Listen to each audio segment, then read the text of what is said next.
Namaku Dimas.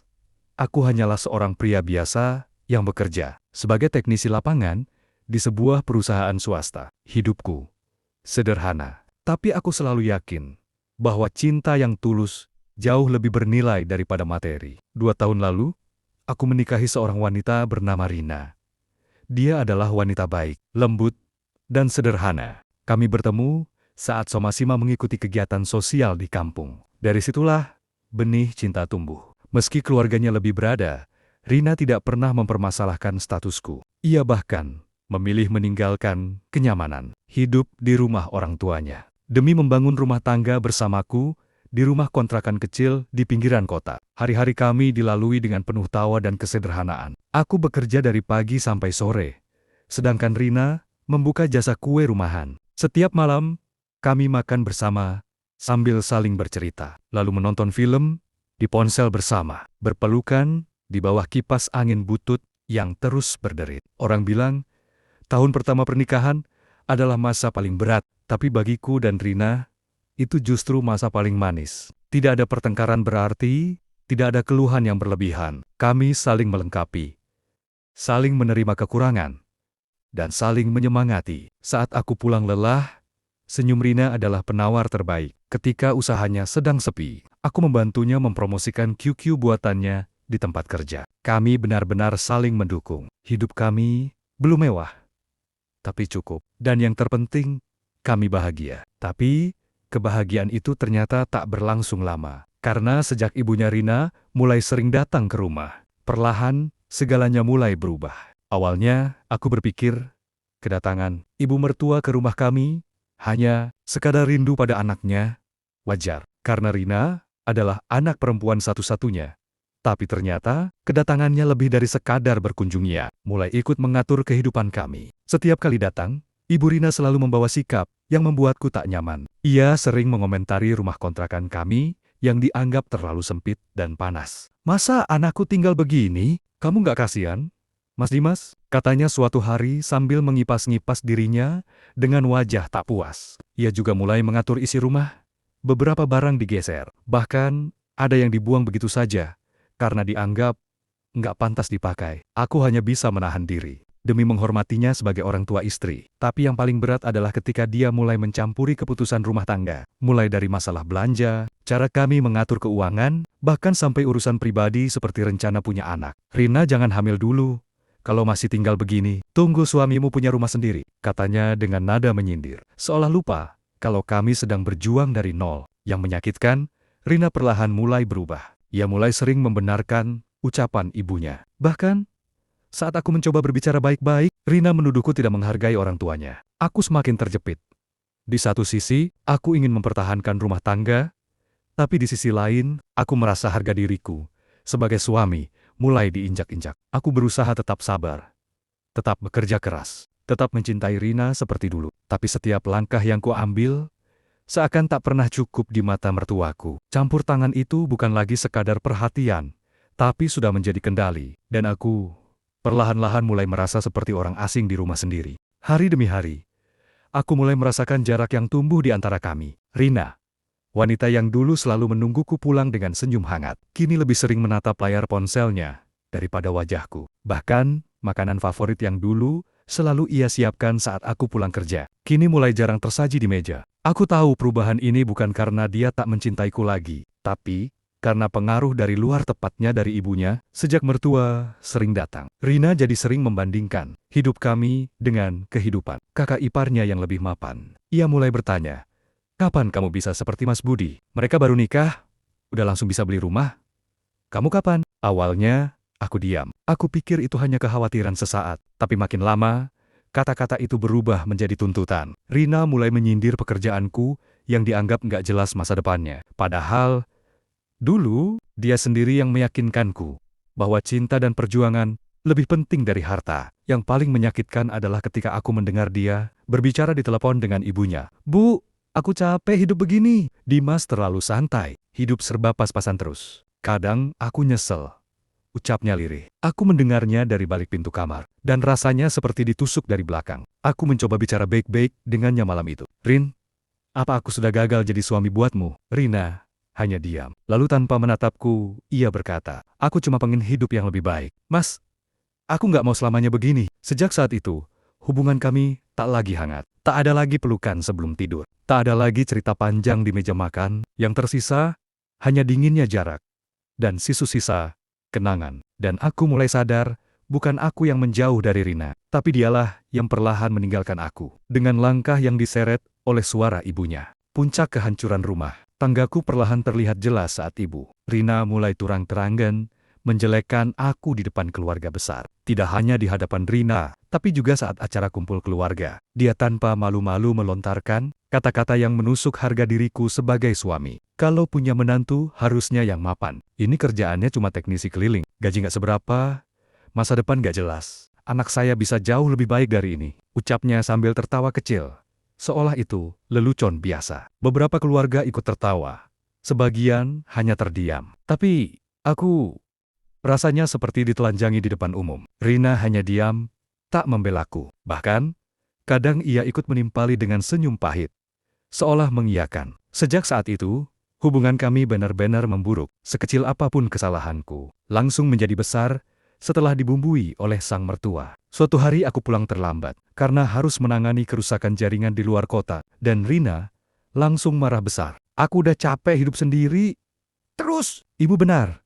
Kamu cuma mikirin kerjaan. Nggak peduli istri di rumah," bentaknya. Padahal sebelumnya dia selalu mengerti pekerjaanku. Aku tahu itu bukan kata-kata dari hatinya. Itu hasil dari racun yang perlahan menumpuk di telinganya hasutan. Dari ibu yang terlalu ikut campur. Bahkan saat aku memberikan sebagian besar gajiku untuk kebutuhan rumah, ibunya masih menuduhku pelit dan tidak bertanggung jawab. Ia mulai menanamkan curiga di kepala Rina. Jangan-jangan dia punya simpanan di luar sana. Coba kamu cek ponselnya. Laki-laki kayak gitu bisa aja main di belakangmu, kata ibunya saat berkunjung. Cukup keras hingga aku mendengar dari dapur. Aku kecewa. Tapi aku lebih kecewa karena Rina percaya. Ia mulai sering memeriksa ponselku diam-diam, menginterogasi pesen-pesen kerja dari rekan perempuan, dan menyimpulkan hal-hal yang tak pernah kulakukan. Cinta kami, yang dulu penuh pengertian dan kepercayaan, kini digantikan oleh prasangka dan tuduhan. Dan aku, sebagai suami, sudah tak lagi memiliki tempat di hatinya karena hati itu telah dipenuhi oleh bisikan orang lain. Suatu malam, setelah pertengkaran yang tak lagi bisa diredam, Rina menatapku dengan mata yang dingin. Bukan lagi tatapan seorang istri kepada suaminya, tapi seperti seseorang yang telah menyerah sepenuhnya. "Aku mau kita pisah, Mas," ucapnya pelan, tapi tegas. Aku terdiam. Kata-kata itu seperti bom yang meledak di kepalaku. "Rin, kita bisa bicarakan ini. Aku tahu akhir-akhir ini kita sering salah paham, tapi semua masih bisa diselesaikan." Ia menggeleng. "Enggak, Mas. Aku udah mikir ini lama. Ibu juga bilang mungkin ini jalan terbaik buat kita." Dan disitulah semuanya runtuh. Bukan karena kami saling membenci, tapi karena cinta kami dirusak pelan-pelan oleh orang ketiga yang tidak seharusnya ikut campur.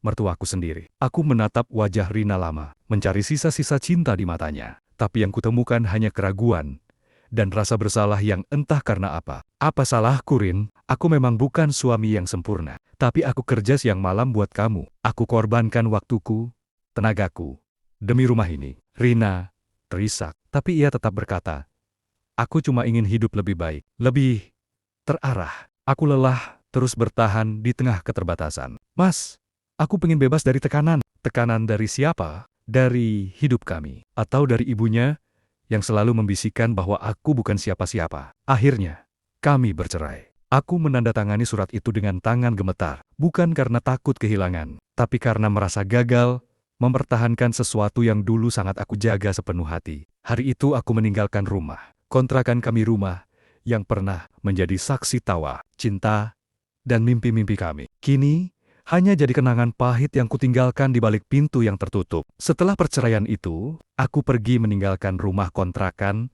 yang dulu kuanggap surga kecil kami. Tak banyak barang yang kubawa, hanya pakaian secukupnya dan sisa tabungan yang hampir habis. Karena menanggung kebutuhan rumah selama ini, aku pindah ke kota sebelah, menumpang tinggal di kamar kecil milik teman lama yang bekerja di bidang IT.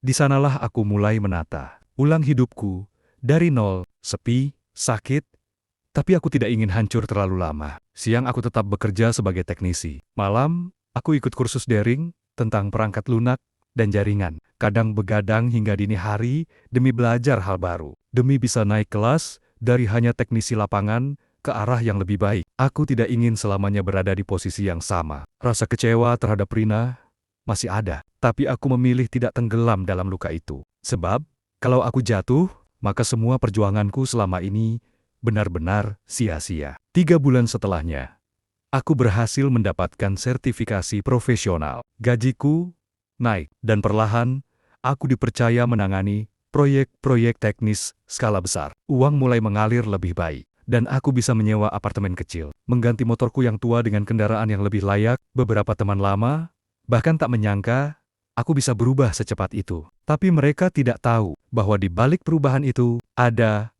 rasa sakit yang aku ubah menjadi bahan bakar semangat. Aku tidak pernah membalas Rina, tidak pernah menyindirnya di media sosial, atau membuka aibnya pada siapapun. Biarlah waktu yang menjawab, dan Tuhan yang membuktikan siapa yang ikhlas, siapa yang serakah. Kini, untuk pertama kalinya dalam hidupku, aku merasa benar-benar bebas. Bebas dari tekanan, bebas dari cibiran, bebas dari campur tangan mertua yang menganggapku rendah, dan yang paling penting, aku mulai bahagia, meski sendiri. Tepat 1 tahun setelah perceraian, aku menerima pesan dari nomor tak dikenal. Isinya singkat, hanya, "Mas Dimas, aku ingin bicara. Boleh kita bertemu?" Itu dari Rina. Awalnya aku ragu, tapi setelah beberapa jam berpikir, aku setuju. Kami bertemu di sebuah kafe kecil yang dulu pernah kami datangi saat masih pacaran. Saat aku datang, Rina sudah duduk di sudut. Wajahnya tampak jauh berbeda dari terakhir kali aku melihatnya. Pucat, kurus, dan seperti menyimpan beban yang dalam. "Terima kasih sudah mau datang," ucapnya pelan. Aku hanya mengangguk, tak ingin memancing emosi, walau dalam hati, aku tak bisa menutupi luka lama yang menganga kembali. Rina menunduk lama, sebelum akhirnya berkata, "Mas, semua yang terjadi dulu, itu karena aku terlalu dengar kata ibu.